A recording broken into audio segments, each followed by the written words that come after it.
उसमें अपना नाम जोड़ा, उत्तीर्ण हुआ और सिर्फ समाज ही नहीं वरन पूरे जिले का, पूरे राजस्थान नहीं पूरे भारतवर्ष में नाम रोशन किया।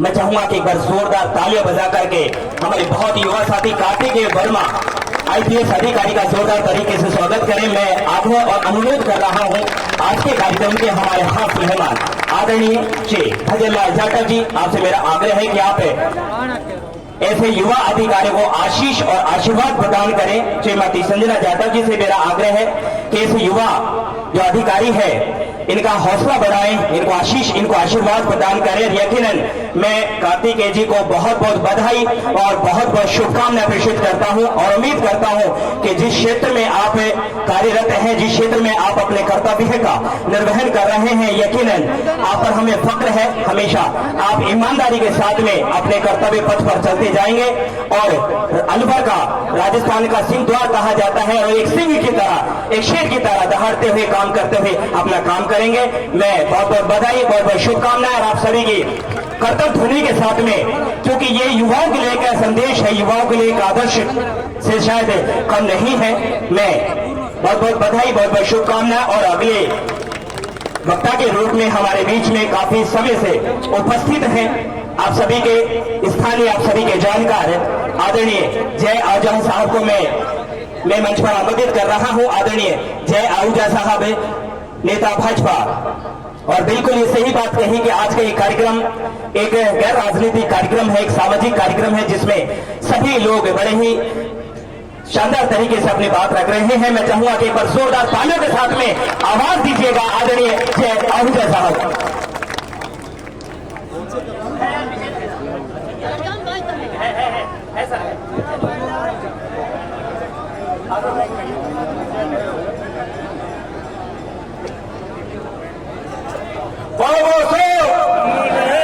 अरे जोरदार नारा लगाओ, हो गए 4-5 घंटे, हमको भी हो गए यार, पर आवाज तो कम से कम बगड़ तिराए से आगे अलवर तक जानी चाहिए।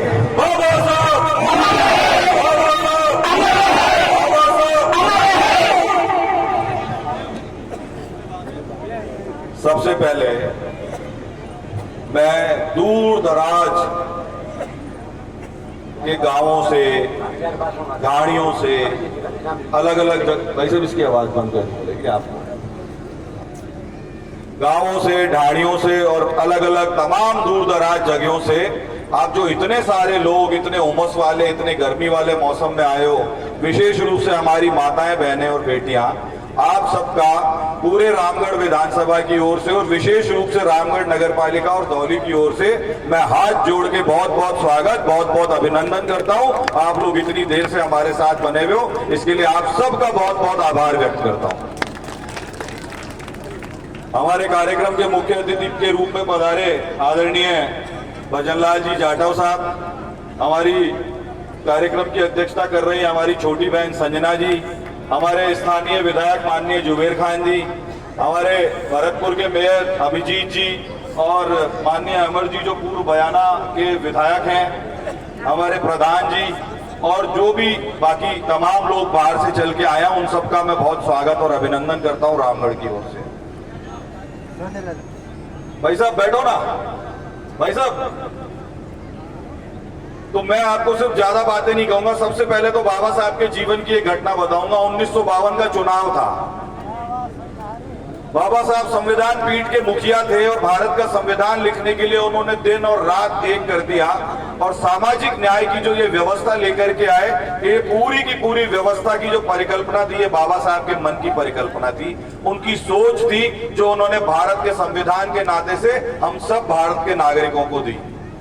1952 में जब पहली बार चुनाव हुआ तो उस चुनाव में बाबा साहब चुनाव हार गए और ये सबको पता था कि बहुत सारे प्रपंच करके, बहुत सारे षड्यंत्र करके हमारे निर्धन दलित भाई बहनों को कहा गया सरकारी नौकरों की तरफ से, वो पीठासीन अधिकारियों की तरफ से, तुम 2 वोट दोगे तो उनको वोट मिलेगा। ऐसे बहुत, जितने वोटों से बाबा साहब चुनाव हारे उससे ज्यादा वोट रिजेक्ट हुए हुए वोटों में चले गए, क्योंकि उन पर डबल निशान लगवा दिया। तो एक व्यक्ति जो बाबा साहब के बड़े अजीज मित्र थे, उन्होंने बाबा साहब से कहा कि आप इतने सरल हृदय आदमी, सबके लिए मन में इतनी करुणा रखने वाले आदमी, सब समाज के साथ प्रेम रखने वाले आदमी, इतने बड़े बुद्धिजीवी, इतनी भाषाओं के ज्ञाता, दुनिया का इतना सारा ज्ञान विज्ञान आपको पता है, आपके साथ इतने अच्छे सरल सज्जन व्यक्ति के साथ ऐसा करने की क्या आवश्यकता पड़ी थी, ये षड्यंत्र करने की। तो बाबा साहब ने कहा कि व्यक्ति B.R. अम्बेडकर से कोई नहीं डरता। मैं तो सबसे सरल हूं, कहीं भी बैठ जाता हूं, किसी के पास भी चला जाता हूं, किसी से भी कुछ भी कह लेता हूं, सुन लेता हूं, सबसे प्रेम करता हूं। एक व्यक्ति से डर नहीं था, B.R. अम्बेडकर के व्यक्तित्व से इस देश की सत्ता डरी हुई थी, इसलिए B.R. अम्बेडकर साहब को चुनाव हरवाया गया। तो मैं हमारे लाडले प्यारे प्यारे बच्चे बच्चियों को कहना चाहता हूं, उन बाबा साहब के व्यक्तित्व को पढ़िए, जिस व्यक्तित्व से अंग्रेज और भारत की सत्ता डर जाया करती थी, ऐसा व्यक्तित्व हो हमारे लाडले लाडलियों का, तब सही मायने में समाज का उत्थान हो पाएगा। कोई नेता, कोई व्यक्ति आपका भला नहीं कर सकता, आपका भला करने का रास्ता बाबा साहब ने आपको दिया है, बस हमारे अंदर दृढ़ इच्छा शक्ति होनी चाहिए उस रास्ते पे चल के आगे बढ़ने की। बीच में चुनाव के कार्यक्रम भी चल रहे थे लोकसभा के, तब भी मैं काफी गांवों में घूमा, तब भी मैंने बहुत सारे लोगों से आग्रह किया। वो और एक आग्रह आपसे करना चाहता हूं, और विशेष रूप से हमारे जवान नए बच्चों से करना चाहता हूं। दिल्ली में जहां बाबा साहब ने संविधान की रचना के लिए जिस बिल्डिंग में सबसे ज्यादा समय बिताया, उस बिल्डिंग का पूरा नया रूप देकर के भारत सरकार ने उसको एक किताब के रूप में भव्य बिल्डिंग बना दिया, संविधान के प्रतीक के रूप में, और उसका नाम रखा है संविधान तीर्थ।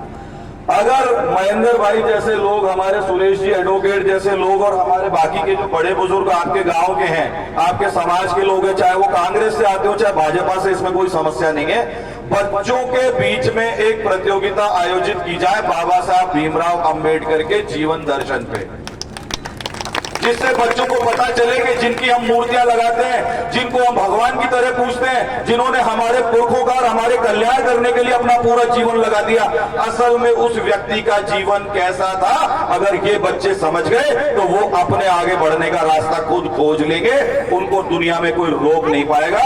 और जो भी बच्चा रामगढ़ विधानसभा में 2 पार्ट में करेंगे, गोविंदगढ़ खंड और रामगढ़ खंड में, जो बच्चे वो क्विज जीतेंगे, ऐसे टॉप 25-25 बच्चों को हम संविधान तीर्थ के दर्शन कराने, जय आहूजा अपनी ओर से फंस करके एसी बस में बच्चों को पूरे दिन घुमा के उनको बताएगा कि बाबा साहब का जीवन क्या था। ये तो हो गई बात बाबा साहब की। दूसरी बात, महेंद्र भाई वाली बातों के लिए तो अब कुछ कहने के लिए बचा ही नहीं है, क्योंकि एमएलए साहब अभी बता रहे थे रोज मिलते हैं, अपनी अपनी बात करते हैं, गांव की तो करते नहीं है। मुझे जब अभी साफा पहना रहे थे तो मैंने कहा भाई अब साफा बाद में पहनूंगा। पानी की व्यवस्था नगर पालिका क्षेत्र में करने की जिम्मेदारी नगर पालिका की है। मैं आपको वचन देके जा रहा हूं, वृहत योजना का हिस्सा धौली होगा और यहाँ घर घर में नल से अमृत जल 2 के माध्यम से पानी पहुंचेगा। जिस दिन घर में टूटियां लग जाएंगी उस दिन बुला लेना, उस दिन साफा पहनूंगा। तो भाई ठीक है ना। दूसरी बात, आप कह रहे थे कि आपके समाज पे कोई ध्यान नहीं देता, ऐसा बिल्कुल भी नहीं है महेंद्र भाई। आप अपने समाज पे ध्यान दो, हम तो सब अपने आप ध्यान दे लेंगे। बच्चियों के छात्रावास के लिए बहुत अनुभवी व्यक्ति हैं माननीय विधायक महोदय, उनके गाइडेंस लेना, प्रधान जी का गाइडेंस लेना, सरकार से कोई दिक्कत नहीं आएगी, ये मेरी जिम्मेदारी है। भारतीय जनता पार्टी की सरकार यहाँ पर सारी समुचित व्यवस्था बच्चियों के छात्रावास की जगह के लिए, उसकी जमीन के लिए करेगी। ये जिम्मेदारी सब पंचों के बीच में, इतनी बड़ी भीड़, इतने बड़े साक्षियों के बीच में आपको वचन देके जा रहा हूं, ये मेरी जिम्मेदारी है रामगढ़ में बनेगा। इसके अलावा भी जो समस्याएं हो उसके लिए आप सबका रामगढ़ मेरे घर पे सदैव स्वागत है। न मैं गुड़गांव रहता हूं, न मैं जयपुर रहता हूं, न मैं दिल्ली रहता हूं, मैं रामगढ़ में रहता हूं। जब जरूरत पड़े आप सबका बहुत बहुत स्वागत है, आप आ जाओ, मैं सदैव आपकी सेवा के लिए उपस्थित हूं। और बाकी भी कोई बात हो ऐसी समाज के स्तर की, चाहे वो धौली की हो या बाहर की हो, हम सदैव आपके साथ खड़े रहे हैं। ये आप सबके समाज बंधुओं की आत्मा जानती है कि ज्ञानदेव आहूजा जी ने कभी भी जीवन में जब 2 में से 1 को चुनना था तो आपके समाज को चुना, दूसरे आदमी से बैर भी मोल लेना पड़ा तो बीच खेत बैर मोल लिया। ऐसे ही मैं भी करता हूं, ये आपको भी पता है, आप सबको पता है। यहाँ बुलाने के लिए, मान सम्मान करने के लिए, आप सबका बहुत बहुत आभार, पूरी कमेटी का, पूरी दौरी ग्राम का बहुत बहुत आभार। माननीय उप मुख्यमंत्री जी नहीं आ पाए क्योंकि उनको जिलों का प्रभारी बना रखा और पार्टी की ओर से आदेश आ गया कि आज सभी मंत्री राजस्थान सरकार के अपने अपने प्रभार के जिलों में जाएंगे, इसलिए उनको राजसमंद और चित्तौड़ आना पड़ा। लेकिन कल मैं और सुरेश भाई गए थे। सुरेश भाई कहाँ गए? आइए रे सुरेश भाई वकील साहब, हम दोनों गए थे। उन्होंने वचन दिया है कि अगली बार जब भी अलवर का मैं प्रोग्राम बनाऊंगा आपको एक हफ्ते पहले बताऊंगा, बाबा साहब की मूर्ति के दर्शन करने मैं आपके साथ धौली जरूर चलूंगा। ये उन्होंने कल हमको कमिट किया है। उनकी ओर से मैं बहुत क्षमा प्रार्थी हूँ, वो चाह करके भी नहीं आ पाए। उन्होंने बहुत लज्जित होके और हमें कहा कि भाई मैं बहुत माफी चाहता हूँ। इतना बड़ा आदमी हाथ जोड़ के माफी मांग ले तो भाई फिर क्या करे, मतलब अगलों की भी मजबूरी थी।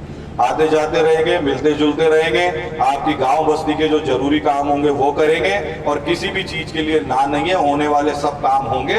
बस आप लोग संपर्क में रहिए, तकाजा खड़ा रखिए और मंच की बजाय व्यक्तिगत तकाजा मंच से भी करो, पर व्यक्तिगत भी किया करो भाई साहब, है ना। मंच से करने से काम नहीं चलता। बहुत बहुत धन्यवाद, बहुत बहुत आभार। और बाबा साहब की प्रेरणा आपके जीवन में, आपके जीवन को तरक्की पे ले जाए, आपके जीवन में शिक्षा का उजाला हो, आपके जीवन में तरक्की का उजाला हो और हमारे बच्चे बच्चियां खूब पढ़े लिखे, खूब आगे बढ़े। ऐसी मेरी आप सबको बहुत बहुत शुभकामनाएं। बहुत बहुत धन्यवाद। बाबा साहब, बाबा साहब।